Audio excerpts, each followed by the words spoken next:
Herniated disc recovery and repair, home treatments and non-surgical approaches.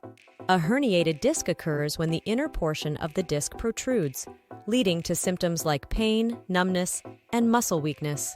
From physical therapy, chiropractic care, to acupuncture, there are numerous non-invasive treatments that can alleviate pain and promote healing.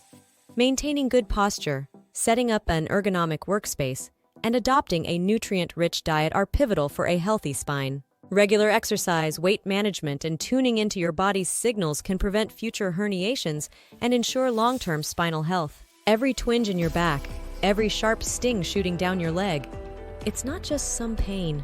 It could be the unmistakable signature of a herniated disc. But before you resign yourself to the idea of surgery, take a deep breath.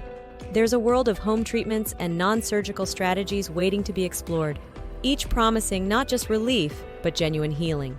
The recent article published by HealYourBulgingDisc.com isn't just a list, it's your comprehensive roadmap. From understanding the very nature of herniated discs and their symptoms to diving deep into exercises, lifestyle shifts, and alternative therapies, we've got you covered. By the time you're done, you'll be equipped with a toolkit of approaches to reclaim your life, all without the daunting prospect of surgery. Visit the link in the video description to read the full article today. Let's embark on this journey to a pain-free existence together.